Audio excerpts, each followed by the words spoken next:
up in Nineveh. He takes a tour of the city, and he says, all right, 40 days are going to be destroyed if you don't repent. He kind of goes through the motions because he doesn't want them to repent, because he wants them to be destroyed. Nothing would be make me happier than to have our arch enemy's city be destroyed. So, he goes through the motions. But then, what happens? The king repents and tells all the people we need to repent. It says that the king puts on sackcloth and ashes. And we're going to explain that now. Only for Ash Wednesday. Ashes, seeking forgiveness. Sackcloth, seeking forgiveness. Well, how can this be? They don't even have the same God as us. At least we didn't think so. And here, this guy that we thought is our evil enemy is repenting.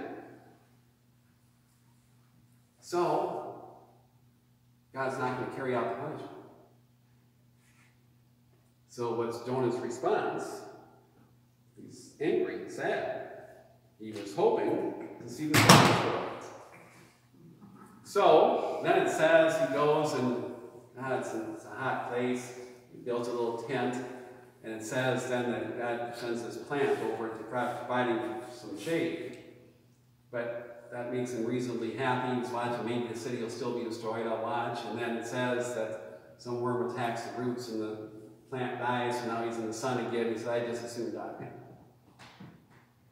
Okay, as if you can't move, so it's in the shade or whatever. So again, what's the point? What's the point? And the point is, God says to him, so now finally God is going to speak. So you're upset at this little plant that died. So what did you have to do with this plant? What did you do with it as far as giving it life is concerned? It's making it grow. Yeah, nothing. Okay? And you're upset about a little plant that you had nothing to do with dying. How do you think I feel about this huge city with all its people that can't tell the right from the left, let alone all the cattle? And that's the end.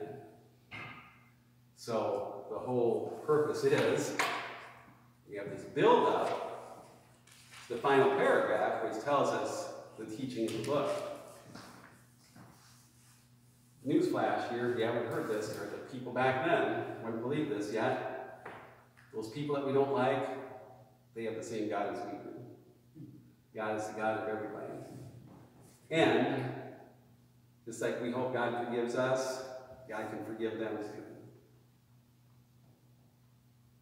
And then they throw in the part about the cattle, probably just to show that God cares about other forms of life as well. People the most, of course, but even cattle, yeah, God doesn't want them to be destroyed either. So, that is what the book of Jonah is about. God is the God of all people, not just us. God can forgive all people, not just us.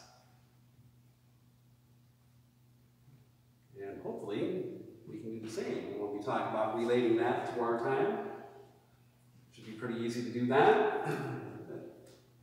People we don't like, God is the creator of everything, all the people on earth. So whether they know it or not, they're all part of the same creation. It comes from God. And that includes our enemies, the people that we don't like, people that have done bad things to us, all of the above. They all have the same God, and if they ask for forgiveness from God, it can be granted. That's how we're supposed to think of worship. Yeah. Any of our enemies. So hopefully now that the king of Nineveh repented in the story, so hopefully anybody that repents can be forgiven because they are part of God's creation. So, the previous weeks in those long history books, nationalism was a big deal. Our cultural identity was a big deal, which is fine, but you don't want to overdo that. You don't want to overdo that to the extent that that means that God's not with others, because you can't find a better person than Ruth, and God can forgive anybody, even our enemies.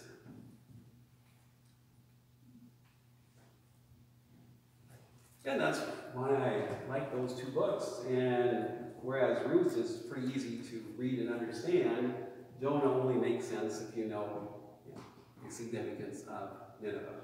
But Jonah is not necessarily a true person, it's just a story. I would say that, yes. But remember the purpose. And yes, and remember, how did Jesus answer questions? Yeah, he told stories. So Jesus could have certainly, remember, the best example of that is, who's my neighbor? Did he say everybody? No, he said, all right, tell you the story. Okay? And it says here's someone's going along, and then these robbers come and beat him up, leave him for dead, and it winds up being the story of the Good Samaritan. All right, so it takes longer, but hey, it's a lot easier to remember. Anyone who's heard the story of the Good Samaritan remembers it. Anyone who's heard the story of Jonah remembers it. The only thing is, they stop after the first chapter. So you go to the rest, and I would hope that none of you will probably ever forget now what Jonah is about, because that first chapter got your attention so well. So you know hopefully you look at the rest of what's going to happen next. And at the end, it's, oh, this is the meaning. This is the finale. The finale is where we find out the meaning. It really comes down to how to interpret the Bible, too. And there's 4 ways to interpret the Bible, is what we were taught. Okay? You can tell us what the 4 are? Literal, moral, okay. allegorical, Okay. and the law. The other one. Okay. Calligraphical. Okay. I kind of combine those into contextual, meaning take it in context. Okay. So, and I would say this too, when I often did this teaching. All right, now if you go down to the public library and get a bunch of books to read them all the same. So if you went into the fiction section, and you went into the biography section, and you read them, you read those books in the same way. Well, no, fiction means it's a story. It's made up for entertainment. Biography means this is a story about a person's life. Autobiography is written, a person writes about his or her own life. How about you go over here and here's a music book. Do you read that the same way?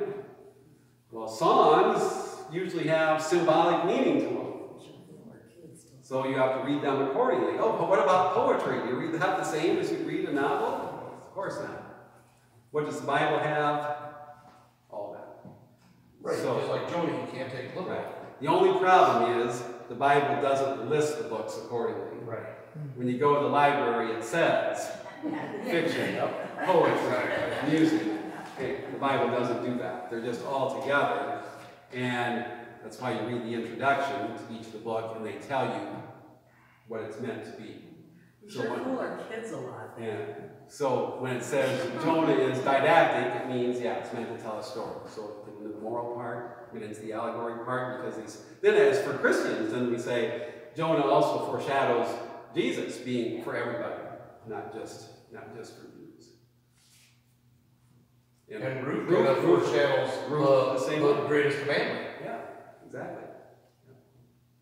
So that's why they're both good storybooks in the Christian Bible, because they tell us something significant. Could even say they're a foreshadowing of Jesus and his teachings, and certainly fit our morality very well.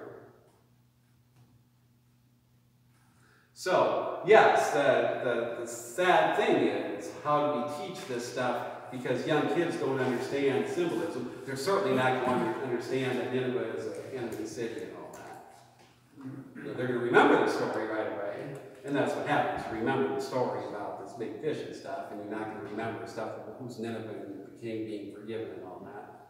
So that makes it a little bit more difficult to teach, depending on what age you're teaching.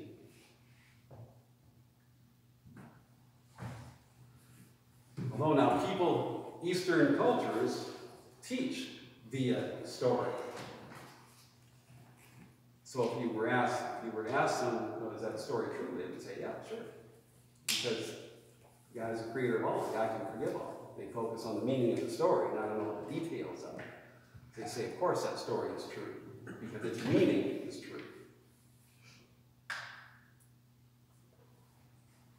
You mentioned Matthew, the Gospel of Matthew being written by Matthew, who was a Jew. So how about Mark and Luke? What do we know about Luke was a Gentile who became a Christian. The big difference in the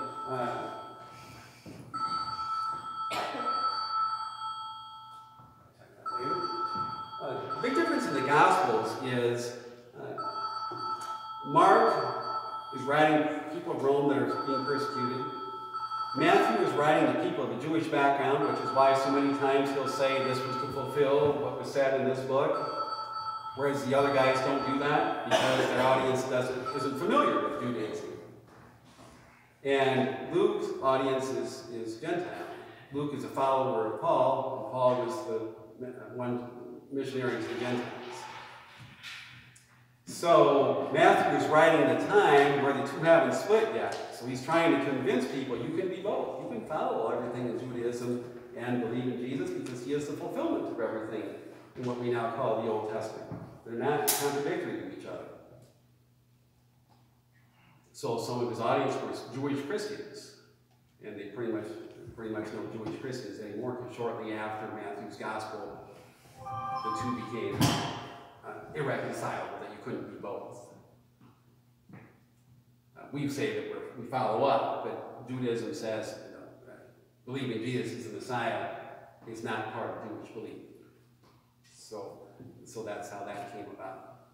But at the time it was written, Matthew was still writing to people that believe that. He's trying to convince everybody, Judaism is completed here, and Jesus will continuation of that. Do the Jewish people still keep a genealogy to see if they're going to be I the family of the probably. Messiah? I doubt it. I doubt it. And the reason for that would be in the year 70, when Jerusalem was destroyed again, and they're dispersed everywhere, you kind of miss out. You don't know who's who anymore, because you're living. They call that the diaspora. And that even happened with the northern tribes. Remember, they married, they call them foreign women, but they married others, so you start losing your tribal identity. So isn't it said that the prophet's supposed to come from the tribe of Judah, but they don't know anymore. So Yeah, that's how are true. they supposed to know if they Yeah. don't believe in Jesus? Yeah, the Messiah, they won't know the tribe. No. You need it. Yeah, they wouldn't know the tribe. Yeah. All right, so before we go, I'm going to have you go to the book of Amos yet. So that's one of the prophets shortly after. He was a contemporary, apparently, of Hosea.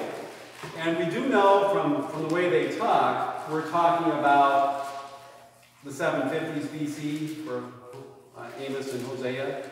So Assyria had not taken over Israel yet. Israel and Judah were still independent, but small and not very powerful. But they really had a decent time, at least for the wealthy. So what I want to finish with tonight is the book of Amos, just to say now, here's a little bit about what prophets were. Because the prophets only worry about who you're worshiping. Worship the right God and you're okay.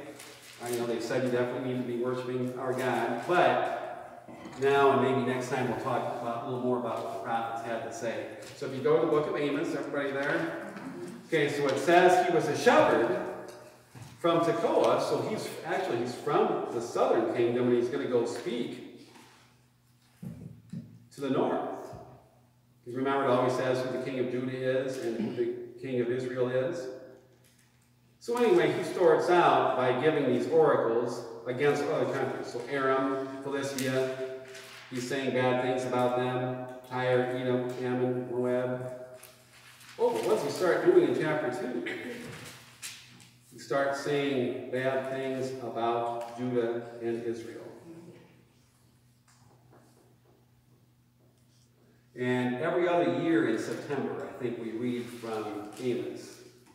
So I'll point out some of that. So take a look at chapter 2, beginning with verse 6. What is it that Israel has done that God is so upset about? They are for 3 crimes of Israel, and for 4, that's kind of just a phrase for starting something. But what is it? Because they sell the just man for silver, the poor man for a pair of sandals. They trample the heads of the weak in the dust of the earth, and force the lowly out of the way. Son and father go to the same prostitute. Upon garments, they recline beside the altar and drink wine and so on. So it's not just the fact that we've gone astray as far as our work before God. We are mistreating the poor. So they give some specific examples of that in chapter 2.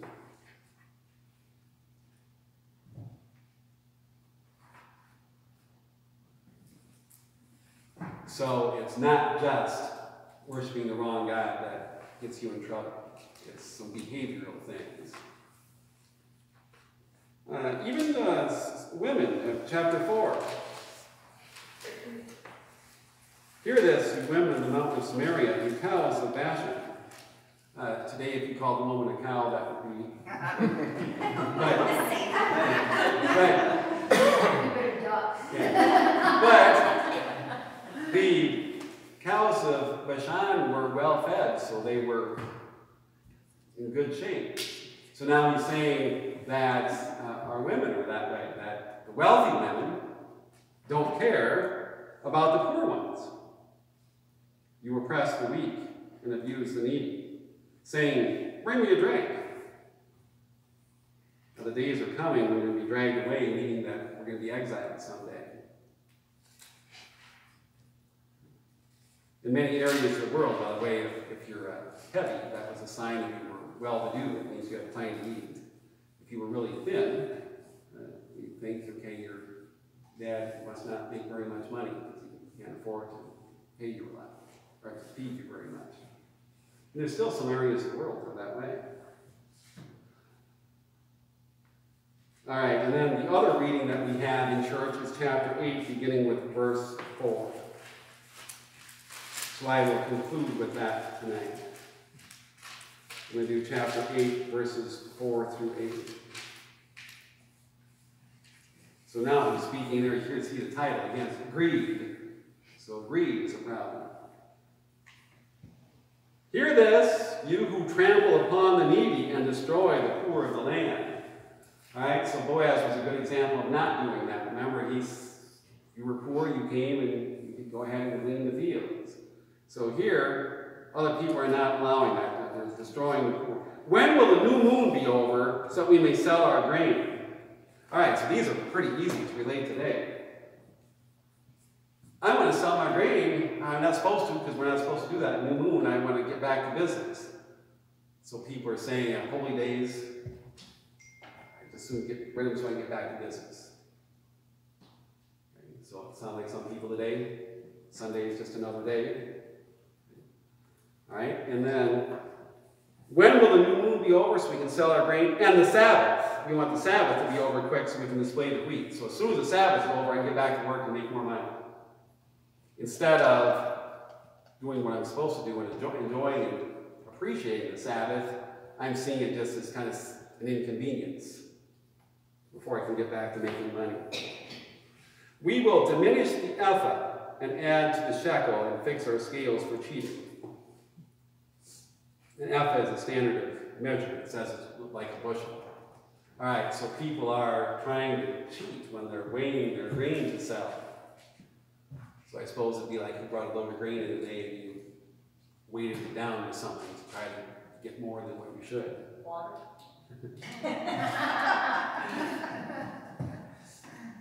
All right, so you're cheating because of your greed, trying to get more money than you deserve for things. We will buy the lowly man for silver and the poor man for a pair of sandals.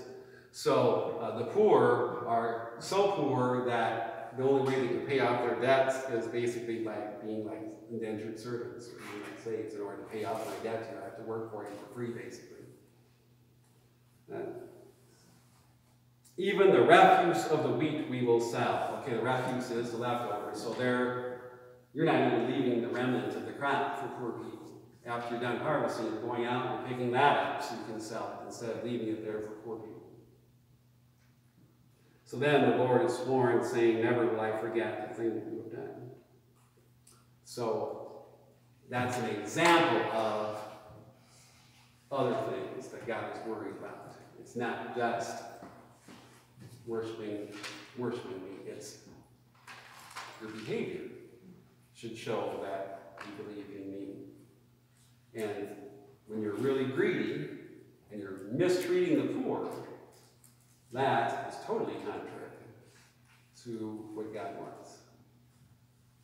And it even says, remember, God can forgive everything. We all look at that. But look what it says in that next line there. The Lord has sworn, never will I forget the thing that you've done. So the hardest thing for God to forget is when you're mistreating the poor, when you're putting greed and profits ahead of the care for other people. And there's much more that we could go over in this book. People that are into social justice really like the book of Amos because that's what he's about, is mistreating the poor. God notices. God's not happy about that. And there's going to be consequences to it. And they even say some of these the consequences are our nation is probably going to get taken over. And people, unfortunately, don't listen.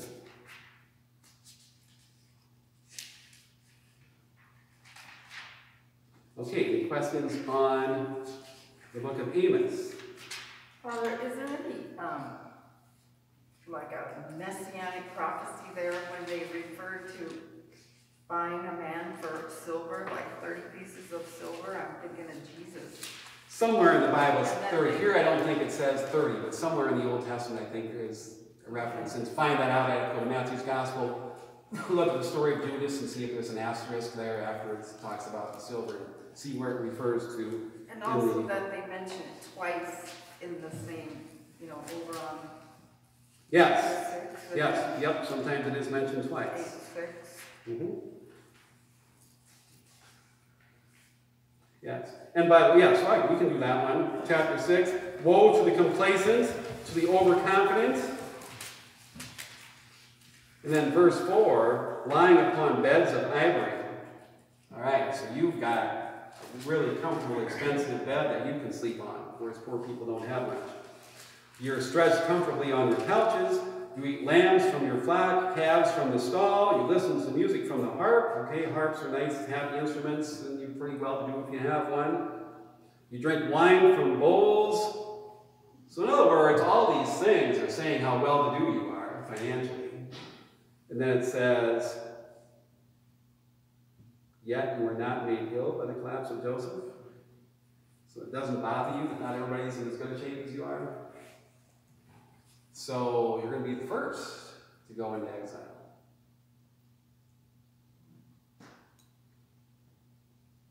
So yeah, what he's supposed to response was of the people. Obviously they're not happy about it, but who's the most unhappy? Who's the most displeased about this? Who's the most displeased about what Amos says?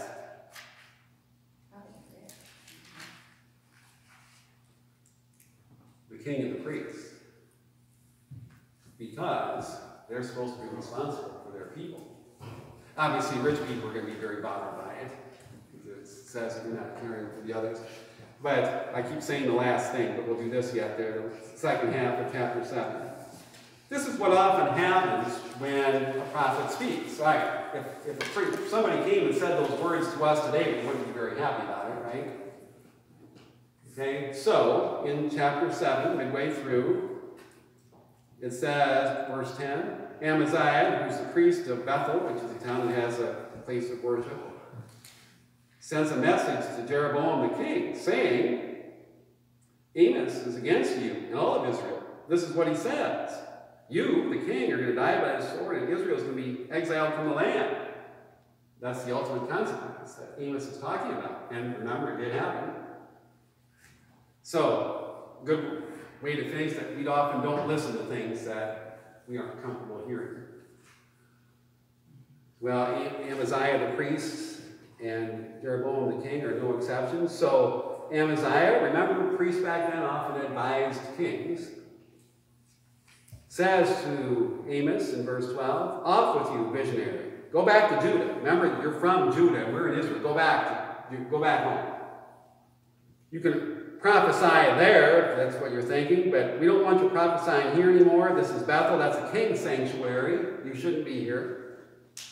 Go back home. And Amos's response,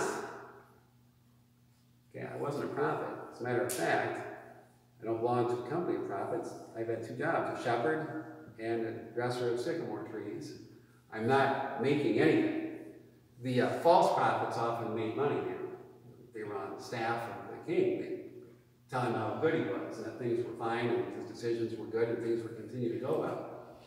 Okay, Amos isn't getting paid anything for this. He says, I certainly didn't want to be a prophet. I'm just doing it because that's what God asked me to do. I had 2 good jobs, and they were down south, but I was told to come up here and do this.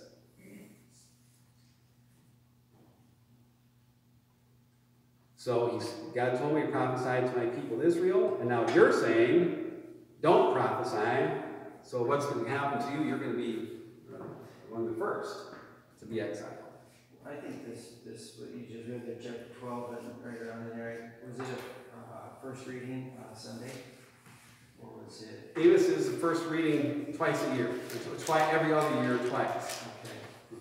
Because it seems to me, I think, in the last number of months, yes, and one of them is the part about the chart. Because I explained that pretty thoroughly. The one about the taking up all the harvest and not leaving some for the poor and can't wait for the Sabbath to be over.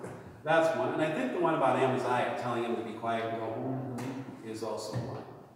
And that's chosen because that's a pretty typical one of a prophet being told to be quiet. So the reason I wanted to put that in there, along with what we learned tonight from Ruth and Jonah, is that yes, we had prophets. There were prophets at the time of all those other things going on who were saying, hey, there's lots of things in life that are important and things that God is very concerned about, and we are falling short in many of those ways, especially and specifically here, some ways in which they're not only not caring about the poor, but mistreating the poor. So we can learn from Isaiah, and then next time I'll give you examples from other topics. So we've got some other things not to forget that for us as Christians are obviously extremely important. From Ruth, we find out that, hey, lots of non-Jewish people are good people too. Maybe even can't find a better person than Ruth. She wasn't one of us. She wasn't from Israel or Judah, and she wasn't Jewish. And from Jonah, we can see God cares about everybody, even the people we don't like. And God can forgive anyone who asks for forgiveness, even the people we don't like. And Amos and other prophets telling us that God's not worried just about what we believe. God is also very concerned about what we do, especially how we treat others. And of course, Jesus later on talks about love your neighbors yourself, treat others the way you want to be treated. Well, that's very similar to what Amos is saying here, as far as their maltreatment of those most in need. So, we get the history part, which you may or may not have liked, but it tells you what happened.